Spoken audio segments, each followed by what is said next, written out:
जी friends, आप देख रहे हैं YouTube channel voice of Kiyani और मैं सफदर खान कियानी।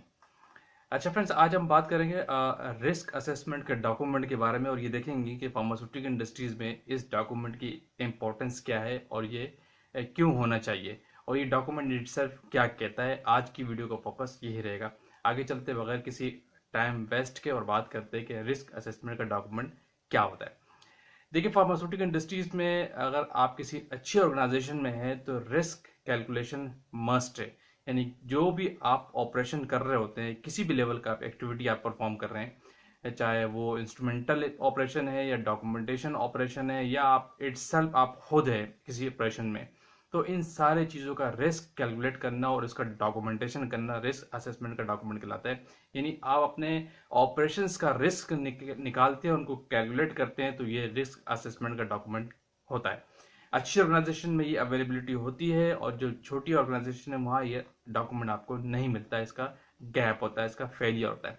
तो ये आप किन किन एरिया में आपके पास रिस्क असेसमेंट का डॉक्यूमेंट होता है, पहले आप ये हम बात करते हैं। अगर आप देखें, जो रिस्क असेसमेंट है बेसिकली, चाहे आप प्रोडक्शन में हो, वेयर हाउस में हो या क्वालिटी कंट्रोल में हो या क्वालिटी एश्योरेंस में, किसी भी डिपार्टमेंट में बेस्ट प्रैक्टिस और ऑपरेशन यही है कि आपके पास आपके जितने ऑपरेशन हैं, जो एक्टिविटीज आप परफॉर्म कर रहे हैं, उनका रिस्क आप कैलकुलेट करें और उसको डॉक्यूमेंट करें। यानी आपके पास आपके ऑपरेशन का रिस्क असेसमेंट का डॉक्यूमेंट होना बहुत जरूरी। रिस्क असेसमेंट बेसिकली बताता है कि आपको, देखिए, रिस्क असेसमेंट ये बताता है कि जो भी आप ऑपरेशन परफॉर्म कर रहे हैं उसमें क्या रिस्क है और क्या रिस्क हो सकता है, और अगर है तो क्यों है, और उसका सॉल्यूशन क्या है, ये आप रिस्क असेसमेंट में बताते हैं। यानी व्हाट कैन बी हैपेंड, यानी क्या हो सकता है, इसमें चांसेस क्या है और क्यों हो सकते हैं, और उसका फिर आप सॉल्यूशन भी कैलकुलेट करते हैं कि अगर ये इस तरह किया जाए तो इसका सॉल्यूशन ये हो सकता है। ये बेसिकली रिस्क डॉक्यूमेंट का पूरा एक प्रोटोकॉल होता है, एक असेसमेंट है, एक डिपार्टमेंट वाइज को देखा जाता है, एक चार्ट होता है एक रिस्क का, जिससे आप इसका किसी भी ऑपरेशन का रिस्क निकालते हैं। ये बहुत जरूरी है। सेफ्टी पॉइंट ऑफ व्यू ये डॉक्यूमेंट आपके पास होना बहुत जरूरी है। अब हम थोड़ी सी इसकी ये बात करते हैं कि किस किस जगह में आप रिस्क का डॉक्यूमेंट आप देखते हैं। देखिए, अगर कोई भी आप इंस्ट्रूमेंट यूज कर रहे हैं उसका भी आपके पास रिस्क असेसमेंट का डॉक्यूमेंट होता है। आप कोई डॉक्यूमेंटेशन वर्क करते हैं उसका भी रिस्क असेसमेंट का डॉक्यूमेंट आपके पास होता है। कोई भी आप ऑपरेशन परफॉर्म कर रहे हैं, किसी भी प्रोसेस में इन्वॉल्व है, उसका भी प्रोसेस का भी रिस्क असेसमेंट आप कैलकुलेट करते हैं। कोई भी मशीनरी आप यूज कर रहे हैं उसका भी रिस्क असेसमेंट आपके पास लाजमी होना चाहिए। कोई भी केमिकल्स आप यूज कर रहे हैं लेबोरेटरी में, वेयर हाउस में या प्रोडक्शन में, उसका भी रिस्क असेसमेंट आप लाजमी निकालते हैं। और कोई भी एम्प्लॉई है आपके पास, जो आपके पास मैन पावर है, मैन पावर का भी रिस्क असेसमेंट निकाला जाता है। याद रखिएगा, ये बहुत जरूरी चीज है। अब आप करते क्या, देखिए मैं आप एक दो एग्जांपल से आपको समझाता हूँ। फॉर एग्जांपल, आपकी कंपनी में कोई ऐसी प्रोडक्ट है जो बड़ी रनिंग प्रोडक्ट है, ठीक है, और उसकी एनालिसिस एक इंस्ट्रूमेंट है, लेट्स सपोज एचपीएलसी स्पेक्ट्रो है, किसी एक इंस्ट्रूमेंट पे हो रही है और वो इंस्ट्रूमेंट आपका फुली लोडेड चल रहा है, सही है। अब आपने उस इंस्ट्रूमेंट का रिस्क निकालना है फॉर एग्जांपल, या उस प्रोडक्ट का रिस्क निकालता है, पहले आपको ये समझा लें। देखिए, वो प्रोडक्ट डिपेंडेंट है सिर्फ इंस्ट्रूमेंट एचपीएलसी के ऊपर, और आपकी लेबोरेटरी के अंदर एक एचपीएलसी है और एचपीएलसी की शॉर्टेज है, तो इसका रिस्क यही है कि इन केस कभी एचपीएलसी में प्रॉब्लम आता है तो इसका रिस्क ये है कि आपकी प्रोडक्ट लेट हो जाएगी, आपकी प्रोडक्शन रुक सकती है। तो इस प्रोडक्शन का रिस्क यही है। तो इसका सॉल्यूशन साथ साथ ये होगा कि आप अपने इंस्ट्रूमेंट को इंक्रीज करें, आपके पास नंबर ऑफ इंस्ट्रूमेंट ज्यादा होने चाहिए, आप अपने एचपीएलसी का बैकअप रखें। यानी अगर एक एचपीएलसी के ऊपर आपकी बहुत सारी प्रोडक्ट डिपेंडेंट है सारी उसी पे, तो इसका बहुत बड़ा रिस्क है। तो इसीलिए आपको उसका बैकअप क्रिएट करना चाहिए। तो उसका बैकअप ये होगा, सोल्यूशन ये है। अब हो क्या सकता है कि अगर आपका इंस्ट्रूमेंट खराब हो सकता है, व्हाट कैन बी हैपन, क्या हो सकता है, इंस्ट्रूमेंट आपका खराब हो सकता है, ठीक है, और उसका बाद क्या होगा कि आपकी प्रोडक्शन रुक सकती है। तो इसलिए इसका सोल्यूशन आपको क्या निकालना होगा कि आप अपने इंस्ट्रूमेंट को बैकअप पे रखें, एक और इंस्ट्रूमेंट आप अरेंज करें उसके स्टैंड बाय पे। अगर इनकेस कभी प्रॉब्लम आता है तो आप उसकी अपनी प्रोडक्शन को, अपनी चीजों को वहां पे शफल कर सके, आपकी चीजों पे इफेक्ट ना आए, आपकी प्रोडक्शन पे इफेक्ट ना आए। ये है रिस्क कैलकुलेशन। ये रिस्क, जो लोग ये चीज कैलकुलेट नहीं करके रखते हैं तो अचानक से प्रॉब्लम आएगा तो आपकी प्रोडक्शन रुकेगी, फाइनेंशियल कंपनी को प्रॉब्लम्स आते हैं, जो बड़ा बैकवर्ड और वर्स इम्पैक्ट पड़ता है सारी मैनेजमेंट के ऊपर।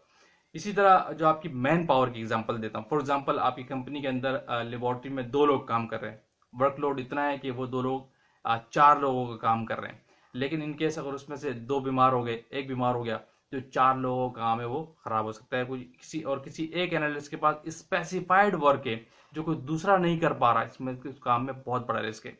अगर लेबोरेटरी में कोई ऐसा ऑपरेशन है जिसमें सिर्फ एक एनालिस्ट को या एक ऑफिसर को आपने इन्वॉल्व किया हुआ है और सिर्फ वही उस काम को जान रहा है, कोई दूसरा नहीं जान रहा, तो ये उस ऑपरेशन के लिए बहुत बड़ा रिस्क है।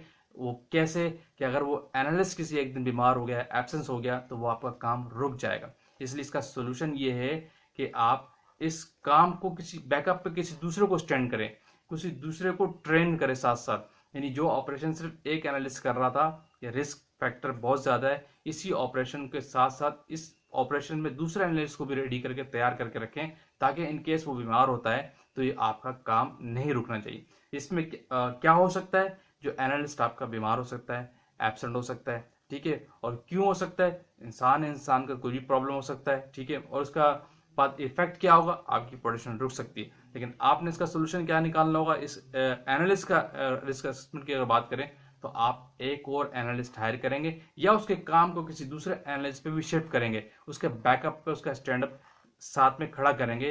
यानी उस काम को 2 लोग डिवाइड कर दें, अगर वो नहीं तो दूसरा कर लें, ताकि काम पे इफेक्ट ना आए। यही मेन पर्पज होता है। रिस्क कैलकुलेट करने का पर्पज ही ये होता है कि आपका ऑपरेशन नहीं रुके और वो बेस्ट पे में जा रहा हो, ठीक है। इसी तरह आपके जो केमिकल्स है, अब हम केमिकल्स की बात करते हैं। केमिकल्स का भी रिस्क कैलकुलेट किया जाता है, इंस्ट्रूमेंट का भी रिस्क कैलकुलेट किया जाता है। जैसे मैं आपको 1-2 एग्जाम्पल से समझाया। केमिकल्स में क्या है, फॉर एग्जाम्पल आप हैजर्डस केमिकल्स यूज करते हैं, उसके साथ रिस्क क्या है, गिर सकता है।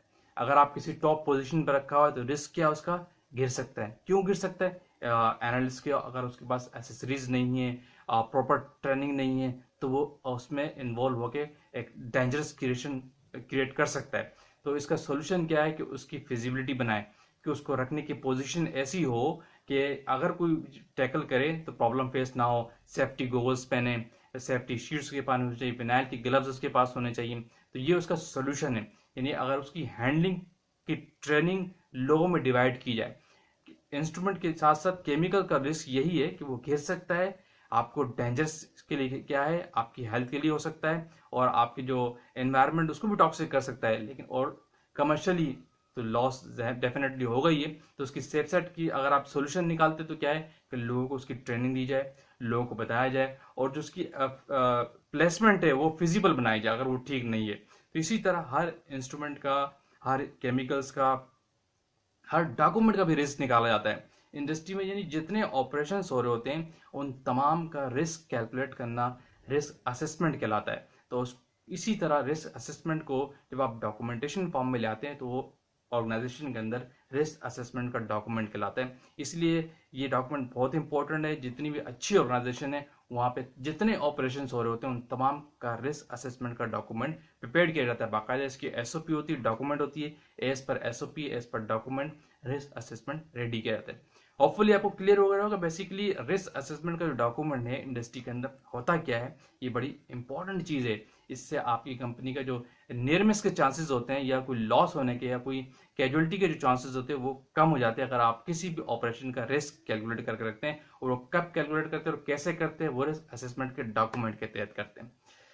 अभी वीडियो को क्लोज करते हैं, बहुत लंबी हो जाएगी वीडियो, एग्जांपल्स बहुत है इस हवाले से। तो आएंगे किसी और टेक्निकल बात के साथ, किसी और टेक्निकल डॉक्यूमेंट के साथ। उस वक्त तक के लिए इजाजत। Thank you for watching. Allah Hafiz.